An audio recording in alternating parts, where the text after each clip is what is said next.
ऐसा समय आ गया था, समझ लिए कि जप करने के लिए मेरे पास जगह तक नहीं थी कि अभी जप कहाँ करना है। 5 लाख जाप हुआ जिस दिन, तो मेरे को थाना से बुलावा आ गया कि आप थाने में आके मिलिए 2 बजे। हानि नहीं पहुंचा सकता, अगर हानि पहुंचाएगा तो वो अपने समझेगा, असर धीरे धीरे करेगा, लेकिन जब असर करेगा तो कोई भी चीज को जड़ से खत्म कर देगा। नमस्कार, मैं मणि पांडे और आप देख रहे हैं दसवीं प्रेस। स्वागत है आपका आश्रम ज्ञान के 12वें एपिसोड में। हमारे साथ पंडित जी जुड़ चुके हैं। नमस्कार पंडित जी। हम लोग शिव साधना पे बात कर रहे थे, जहाँ पंडित जी ने बताया था कि 2 तरह की शिव साधना होती है। तो हम लोग पहले ही तरह की शिव साधना में बात कर रहे थे, तो पंडित जी वो कंप्लीट नहीं हुआ था। तो उसमें एक सवाल रह जाता है कि उसे कौन लोग कर सकते हैं, कैसे कर सकते हैं, तो उसको आज कंटिन्यू करते हैं। देखिए, वैदिक स्तर पर शिव साधना, और हम लोग जो बात कर रहे थे शिव जी के महामंत्र, पंचाक्षरी मंत्र ओम नमः शिवाय की। ओम नमः शिवाय की साधना ब्रह्मांड का कोई भी व्यक्ति कर सकता है। सिर्फ इसका नियम ये है कि उसको दीक्षा होनी चाहिए, गुरुमुख से उसको मंत्र मिला हुआ हो और गुरु के सानिध्य में करे, क्योंकि ये मंत्र देखने में जितना छोटा है लेकिन इसका प्रभाव उतना ही विकट आता है। ये होम्योपैथिक दवाई जैसे है, असर धीरे धीरे करेगा, लेकिन जब असर करेगा तो कोई भी चीज को जड़ से खत्म कर देगा। और जब ऊपर आप चले जाएंगे इस साधना में, तब रिजल्ट बहुत प्रभावी दिखने लग जाते हैं। दूसरा चीज, इस साधना को करना कैसे है, तो कोई भी अच्छे दिन को उठा लें, कोई तिथि उठा लें। जैसे कल का दिन था रविवार, 9वीं तिथि, गुरु पुष्य नक्षत्र, गुरु पुष्य नहीं, रवि पुष्य नक्षत्र। रविवार का दिन था तो रवि पुष्य नक्षत्र भी एक अच्छा योग है, उसमें भी कोई साधनाएं कर सकते हैं। कल के दिन से जैसे उठाते हैं या आगामी तिथियों में जो आएंगे उसमें उठा सकते हैं, कर सकते हैं। इस साधना को प्रारंभ करने के लिए वैसे ही पहले गुरु से मंत्र को लें, उसकी पूरी विधि लें, उस मंत्र का विनियोग, न्यास, शिव जी की पूजा कैसे करें। पहले गुरु पूजा होगी, गणेश जी की पूजा होगी, उसके बाद सभी वैदिक देवी देवताओं की पूजा हो करके शिव जी की पूजा की जाएगी। फिर इस मंत्र का विनियोग और न्यास होगा। फिर इस मंत्र को जप करने से पहले एक माला गुरु का मंत्र जप करना होगा 108 बार। ऐसे ही 108 बार गणेश जी का मंत्र जप करना होगा। उसके बाद फिर इस मंत्र को जप करना। जब आप इसको प्रारंभ करेंगे तो धीरे धीरे आप अपने भूतकाल को देखने लगेंगे कि मेरे साथ ये घटना हुई थी, मैं ऐसा था, इस तरीके से था, उसने मेरे को ये बोला, ठीक है। उसको धीरे धीरे 50,000 60,000 जाप होगा, मन शांत होने लगेगा। इससे आगे निकलेंगे 1 लाख 1.25 लाख जाप होते होते इसमें आपका मन शांत हो जाएगा। 5 लाख आते आते आपको कठिनाइयाँ घेर लेंगी अनेकों प्रकार के। जब आप कंटिन्यू साधनाएं करते रहेंगे तो अनेकों प्रकार की कठिनाइयाँ घेर लेंगी। इसमें एक चीज और भी रहता है कि समय समय पे हवन भी देना होता है, क्योंकि अगर हवन ना पड़ने पे 1.25 लाख पे एक हवन दे दें या 51,000 पे एक हवन दे दें, 5 लाख पे एक हवन दे दें, अगर हवन न दे तो शक्तियां जो है बहुत तीक्ष्ण हो जाती, उसके परिणाम भी कई भयानक आ सकते हैं। मेरे साथ हुआ है ऐसा। क्या क्या एक्सपीरियंस हुआ था आप? जब 5 लाख जाप ज्यादा हो गया था, 6-7 लाख 8 लाख जब तक पहुंचे, 5 लाख क्रॉस करने के बाद 6 या 6.5 लाख तक, तो ऐसे ही रात में सोए हुए थे तो बहुत भयानक आवाज पड़ा, हवन दे। आप सुने या सपना? मेरे कान में आवाज पड़ी इतनी तेज। फिर मैं गुरुजी से पूछा क्या है, ऐसे ऐसे करके। कहते तुम अभी हवन नहीं दिए? एक बार अभी तो हवन नहीं दिया। आप बोले तो इतना जाप करना, कितने बीच में हवन दे दो। फिर हवन दिए, तो वो भी एक इसका पार्ट है। कई लोग करते हैं, हवन नहीं देते, लेकिन हवन को समय समय पे देते रहना चाहिए। हवन, तर्पण, मार्जन। फिर वहां से और आगे जाएंगे, जब 10 लाख हो जाएगा, 10 लाख में इसका 2 पुनश्चरण हो जाता है इस मंत्र का, तब जा करके आपके अंदर एक शांति का भाव हो जाएगा पूरी तरीके से। जो जीवन उथल पुथल हुआ था वो एक सही मार्ग में चलने लगेगा। मतलब एक बार वो फिर से आप जीवन में आ जाएंगे। 1 लाख से 7 लाख, 8 लाख, 10 लाख जाप तक जो है जीवन आपका ऊपर नीचे हो जाएगा। वहां से थोड़ा सा शांत होने लगेगा, माहौल सही हो जाएगा, जीवन एक पटरी पे चलने लगेगा। फिर आगे 15 लाख, 20 लाख जाप जब होगा तब जीवन में आनंद के आने लगेंगे, शिव की छवि दिखाई देने लग सकती है, आभास होने लगेगा कि बाबा आसपास में कहीं है, अनुभव होने लगेंगे, बहुत अच्छे और सुहावने अनुभव होते हैं। 25 लाख, 30 लाख, 35 लाख जाप आते आते आपको अंदर से ये महसूस हो जाएगा कि हम शिव कवच के द्वारा, ये शिव के द्वारा रक्षित है, अब मेरे को कोई भी हानि नहीं पहुंचा सकता। अगर हानि पहुंचाएगा तो वो अपने समझेगा। अनुभव की आपने बात की, तो आपके क्या क्या अनुभव थे? मेरे अनुभव अनेकों हैं इसमें। शुरुआत की बात करें, जब साधना शुरू की है तो वही शुरू में 1 लाख, 1.5 लाख, 2 लाख तक थोड़ा बहुत ऊपर नीचे, थोड़ा ठीक भी चल रहा है, थोड़ा ऊपर नीचे भी हो रहा है, मन भी थोड़ा सा शांत हुआ कि ठीक है, जो पिछला हो गया भूल गया, आगे चलो। 5 लाख जाप हुआ जिस दिन, तो मेरे को थाना से बुलावा आ गया कि आप थाने में आके मिलिए 2 बजे। मैं कहा ठीक है। हुआ क्या था कि कोरोना का समय था, लॉकडाउन के समय में बजरंगबली बाहर खुले में थे, सावन का दिन था और मंदिरों का खुलना निषेध था। तो वैसे ही खोल करके मैं बजरंगबली का दिया जलाने गया, तब तक थाना गाड़ी आया, थाना गाड़ी में देखा कि मंदिर खुला और लोग की भीड़ लग गई। आप आइए। बहुत दुख हुआ, 5 लाख जाप हुआ और ये घटना हुआ, लेकिन उनका अच्छा ठीक है, कोई बात नहीं। उसी में बोले बाबा अगर सही से किए हैं और सब सही है तो अगले सावन सोमवारी में जो मेरे को बुला रहा है वो खुद खड़ा होकर जल डलवाएगा। नाम तो नहीं लेना चाहिए कभी किसी का। परिणाम तो हम लोग देख चुके हैं। तब अगला सोमवार आते आते सावन का ये स्टेट गवर्नमेंट का ऑर्डर हो गया कि भाई मंदिर खुलेंगे, लाइन लग के जल चढ़ेगा और संबंधित थाना को जल चढ़वाना है वहां पे लाइन लगवा करके। और सेम वही एसआई आकर के खड़ा होकर के जल चढ़वाए। अब इसको आप चाहे जो करें। और आगे जब 5 लाख से 10 लाख के बीच में गए तो जीवन पूरा उथल पुथल हो गया, बहुत ऊपर नीचे होने लगा, बहुत घटनाएं विकराल हो गई। ऐसा समय आ गया था समझ ले कि जप करने के लिए मेरे पास जगह तक नहीं थी कि अभी जप कहाँ करना है। उनके ठीक है, नदी किनारे बैठ के कर लेंगे या सीढ़ी पे बैठ के मंदिर के कर लेंगे और क्या करेंगे, लेकिन करना तो है। 10 लाख होते होते ऐसी कृपा हुई, सब सही हो गया और जो भी तंगियां थी सब दूर हो गई, चाहे उसको आर्थिक, शारीरिक या मानसिक जो भी कहें।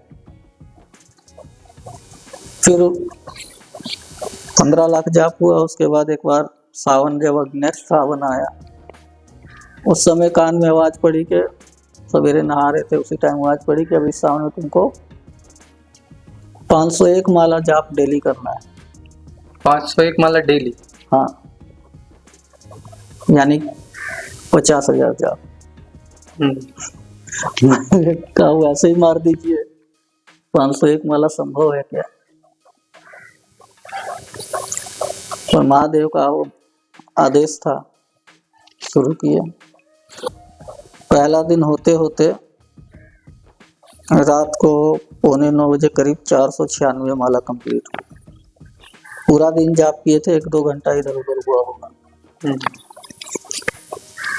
496 माला जाप होते होते 1-2 फीट का हाथ आग के बराबर का सर पा करके आसन पे सीधे उस पर रख दिया, प्रणाम किए, निकल गया। उसी सावन में जब 1 हफ्ता पार होता है, सोमवार आता है, तो सवेरे 4 बजे जब मंदिर के लिए निकल रहे, घर के दरवाजा पर सर पर बैठा हुआ है नाग है, पूरा जीव निकाल रहा है, उसको प्रणाम किए कि आप जाइए, हम आ रहे। फिर और आगे गए, ये सावन पार हुआ, कृष्ण पक्ष अष्टमी हुई, अमावस्या को उसका पूर्णाहुति दे दिए। एक ही कृष्ण पक्ष तक ही केवल सावन शिवरात्रि तक, तो उसमें भी 7 लाख जाप हो गया। फिर धीरे धीरे साधनाएं चलती रही और आगे बढ़ते गए। ऐसे ही कार्तिक पूर्णिमा के आसपास के समय की बात है, मंदिर में चोरियां हो जाती थी, कोई लोटा निकाल ले, कोई कुछ निकाल ले, तो बाबा को बोले भाई आप ही समझिए, हम किससे लड़ने जाए। वो अपने गण को बैठा दिए मंदिर में, 6 महीना तक सर पर रहा। पूजा होती थी और वहाँ पे थे वो? हाँ, वो ग्रिल के अंदर रहता था। जैसे मंदिर बंद किए, ग्रिल से बाहर आके ताला पे बैठ जाएगा या मंदिर में चारों तरफ घूमेगा। तो उससे एक डर का माहौल हो गया कि भाई हाथ डालेंगे काट लेगा, कहाँ है कहाँ नहीं। तो फिर चोरियां बंद हो गई। इसी तरीके से और आगे बढ़े, धीरे धीरे बाबा ने और भी साधनाएं कराई। इसी पहलू में प्रचंड साधना भी की माँ धूमावती, 7वीं महाविद्या। बाबा बोले कर लो, महादेव की कृपा हुई, साधना शुरू किए।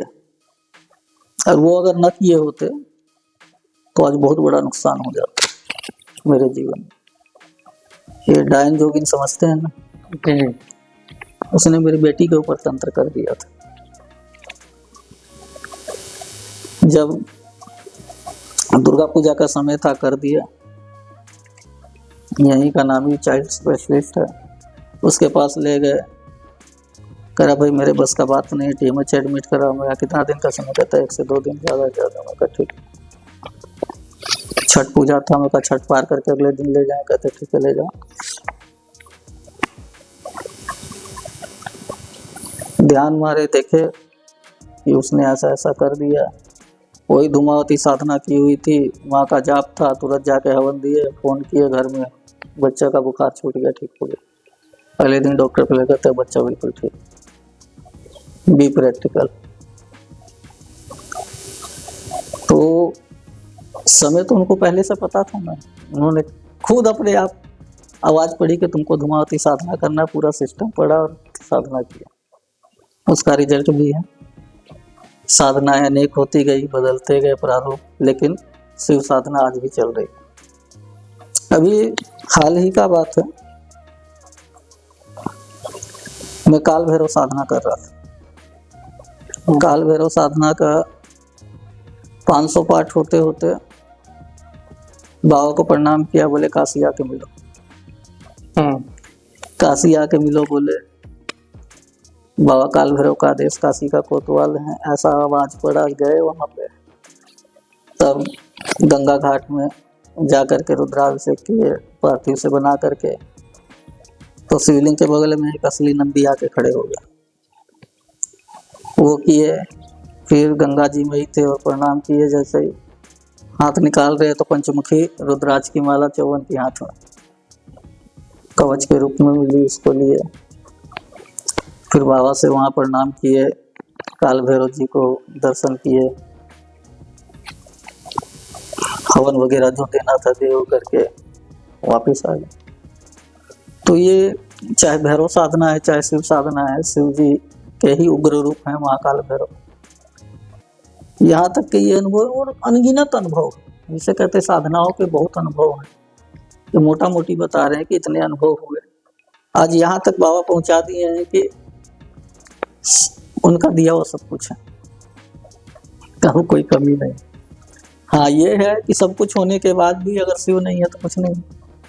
आज भी उन्हीं के लिए ही लगे रहते दिन पर्यंत, सब होने के बाद भी। एक अनुभव हुआ, रात को सोए हुए थे, स्वप्न में आए, बोले बड़ा भूख लगा है, कुछ खिलाओ। मैं क्या खाइए, कहते दाल चावल खिलाओ। ठीक। अगले दिन मॉल में गए, मैं कहा जो सबसे बढ़िया चावल है, सबसे बढ़िया दाल है, दे दो। बनाए, भोग लगा दी। अब चाहे जो भी है, लेकिन स्वप्न में देखी चीज है, जाहिर सी बात है, सही है। ऐसे ऐसे अनेकों अनुभव। तो ये तो रही पंडित जी आपके अनुभव की बात। हम लोग वहाँ पॉइंट पे थे जहाँ से लोग अनुभव करना चाहें। लोग अगर किसी को शुरू करना हो तो क्या क्या नियम है, जैसे आपने बताया कि कुछ कुछ नियम है, पूजा देखिए है। अपने से अभी मत करिए, किसी गुरु को पकड़ लीजिए उसके बाद करिए एक लाइन। अपने से करना सही नहीं अपने से करिएगा हाथ जला लीजिएगा, है। बैकफायर मारेगा, साधना का घर तहस नहस हो जाएगा। मंत्र जितना शांत है, शक्ति जितनी शांत है, लेकिन उसका विकराल रूप फिर महाकाल भी है। जब उस रूप का रिजल्ट मिलेगा तब सहन नहीं हो पाएगा। इसलिए ये मंत्र ही क्या, कोई भी मंत्र जो वैदिक मंत्र हैं उनको बिना गुरु के सानिध्य में न करें। कैसे करना चाहिए वो तो मैं सब बता ही दिया, लेकिन सबसे पहले उसमें फर्स्ट प्रायोरिटी किसी गुरु को पकड़ ले, वो सारा आपको नियम कानून बता देगा। तो वैदिक साधना की मोटा मोटी यही चीजें थी जो भी है सब में ही। अभी हम बात वैदिक का कर रहे हैं इसलिए वैदिक की बात करें, सब साधनाओं में वही। तंत्र साधनाओं में बिना गुरु के नहीं होगा, क्योंकि तंत्र साधनाएं 80 to 90% शमशान साधना है। शमशान में रह के करना हो। हाँ मतलब नहीं भी रह के कर रहे तो हवन देने तो शमशान जाना होगा। तो इसलिए बिना गुरु के दिक्कत हो जाएगी। पहली बात, साधनाओं में सफलताएं नहीं मिलती हैं। दूसरा चीज, कहीं ऐसे फंस जाओगे कि फिर निकल नहीं पाओगे। इसलिए बिना गुरु के कोई भी साधना न करें। अच्छा, जिसको गुरुजी नहीं मिल रहा है, जैसे आपके नंबर तो अवेलेबल है लेकिन आप हर जगह अवेलेबल नहीं है, तो उनके लिए क्या समाधान है? देखिए जब उचित समय आएगा, जब मन में भाव आ जाएगा, एक्चुअल में शिव साधना सब नहीं कर सकता। शिव साधना वही करता है जिसके ऊपर बाबा की विशेष कृपा होगी, और जब वो समय आ जाएगा तो अपने आप गुरु को ढूंढ लेगा। वो कैसे भी ढूंढ लेगा। हाँ ये है, किसी को गाइड चाहिए, गाइड की जरूरत हो, मिलेगा, हम बता देंगे। किसी को कोई प्रॉब्लम आएगी बता सकते हैं, क्योंकि इसमें साधनाओं में किसी का हाथ पकड़ने का मतलब है उसको पार करा देना। अगर सब पीछे पड़ जाए, मेरे को करा दो, मेरे को करा दो, वो सबके लिए संभव नहीं है, क्योंकि उसका अच्छा और बुरा दोनों उस व्यक्ति को झेलना पड़ता है जो साधना करवा रहा है। इसमें भी होता है ना, गुरु को भी 5% जाता है, अच्छा या बुरा जो भी आप करेंगे वो चीज। अच्छा, ये तो बात है साधना कर रहे हैं तब। जैसे नॉर्मली आप पूजा भी करते हैं, आम जिंदगी में मैं बात कर रहा हूँ। लोग अगर पूजा भी करते 2 दिन करते, तीसरा दिन मन कहीं ना कहीं भटक जाता है, छोड़ो आज सो लेते हैं। या फिर अगर पढ़ाई भी कर रहा हूँ तो तीसरा दिन कहीं ना कहीं एक भटकाव सा हो जाता है।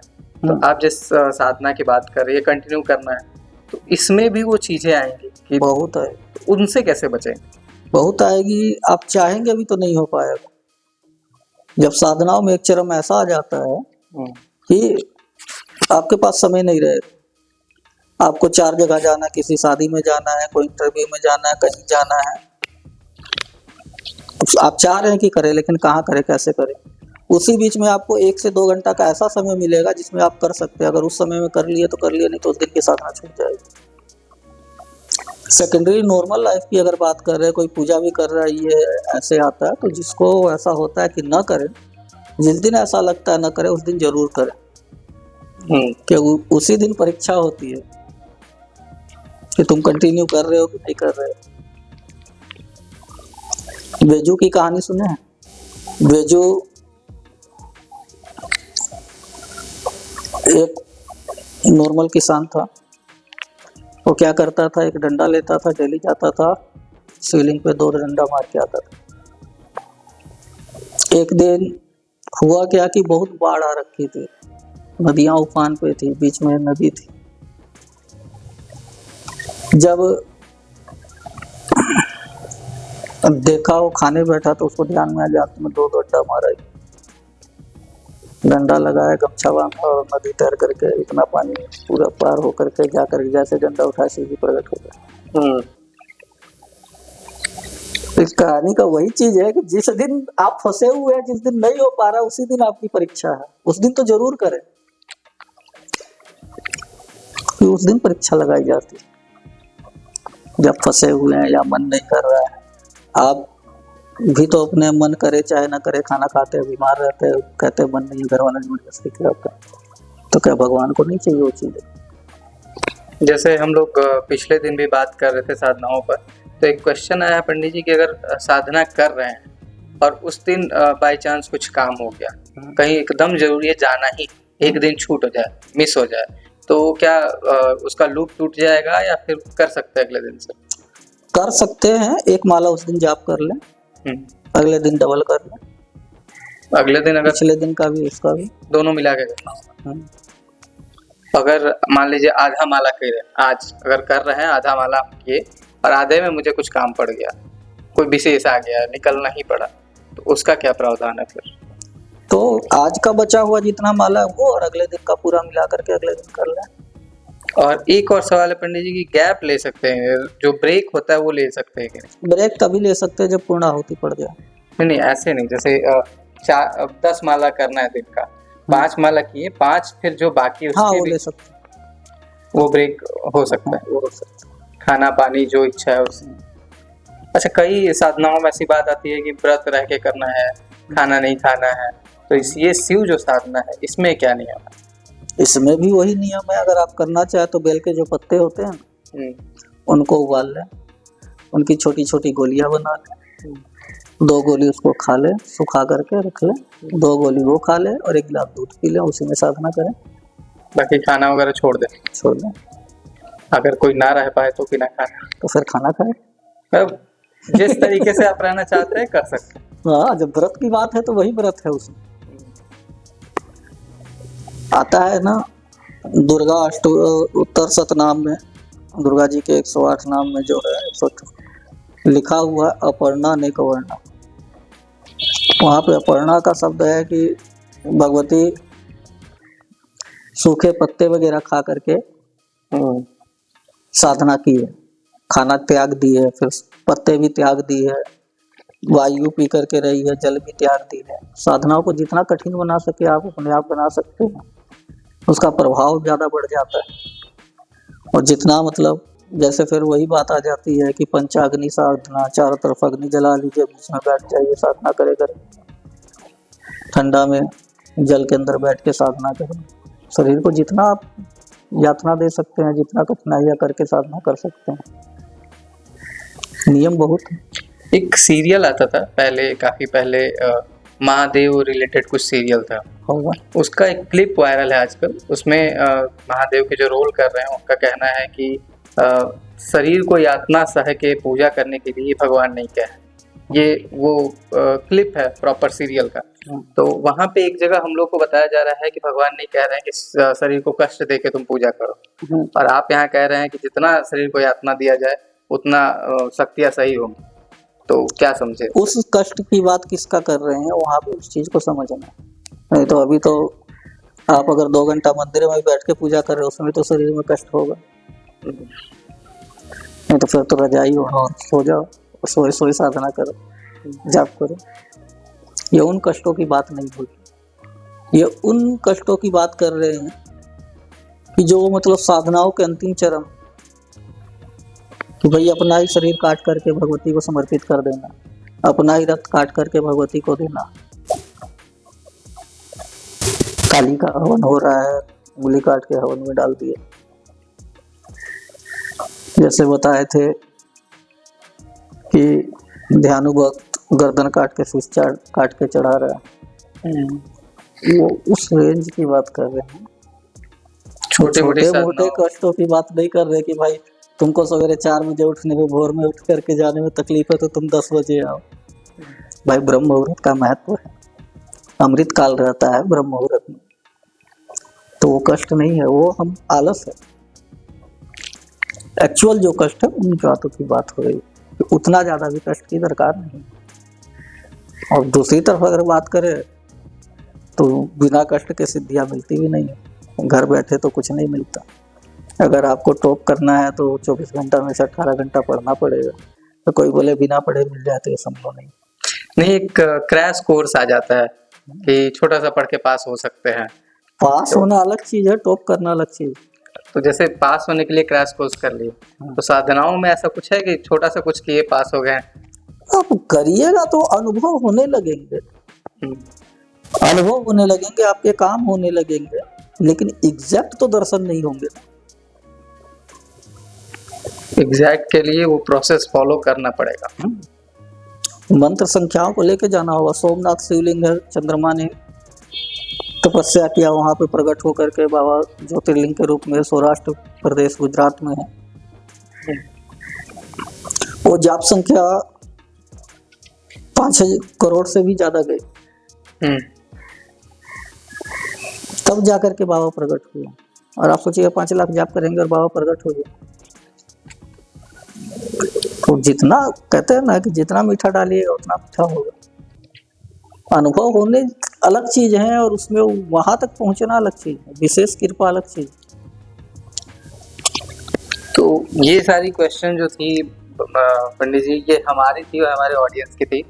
कुछ ऐसी क्वेश्चन जो हम लोगों ने छोड़ दिया, अब आप उन पे आ जाइए। आप खुद से बता दीजिए जो चीज़ें हम लोग छोड़ दिए, क्योंकि भाई बहुत सारी चीज़ें हैं जो हम लोग को अभी नहीं पता है। साधनाओं के अगर बारे में बात करें तो हमें कुछ भी नहीं पता है।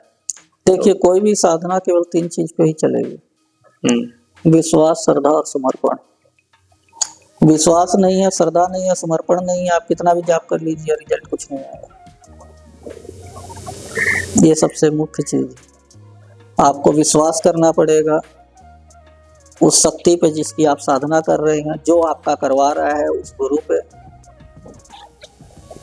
आपको उस शक्ति और उस गुरु के प्रति श्रद्धा भाव भी होना पड़े और पूर्ण रूप से समर्पण भी होना चाहिए, तब जाकर के ही साधना हो सकती है।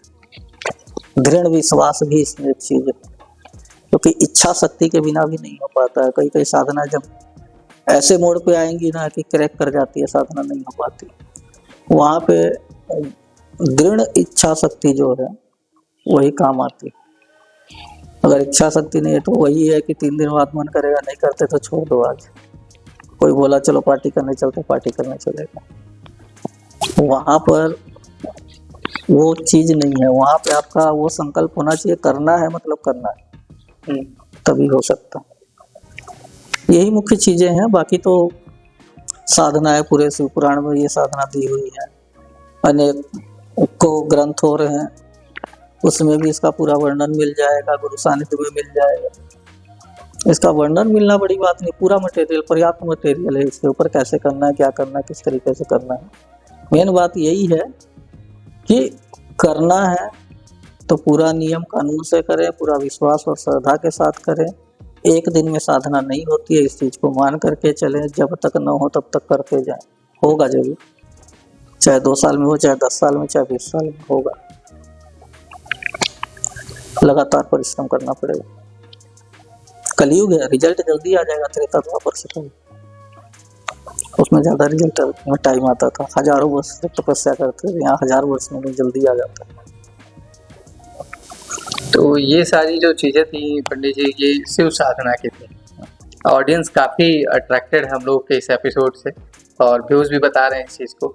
तो नेक्स्ट जो हम लोग एपिसोड करेंगे वो किस चीज पे होगा, ये उत्सुक है जानने के लिए। शिव साधना की बात कर लिए, शक्ति साधना की बात कर लीजिए, चाहे भैरव साधना की कर लीजिए, जो भी वो आपके ऊपर है, जो ऑडियंस सुनना चाहे। देखते हैं कमेंट से अनुसार जिसकी आती है। तो हम लोग इस एपिसोड में यहीं तक रखते हैं। नेक्स्ट जो कमेंट आएंगे उनके अनुसार हम लोग नेक्स्ट साधनाओं पे बात करेंगे। फिलहाल आज के वीडियो के लिए धन्यवाद पंडित जी, आप सबका भी धन्यवाद।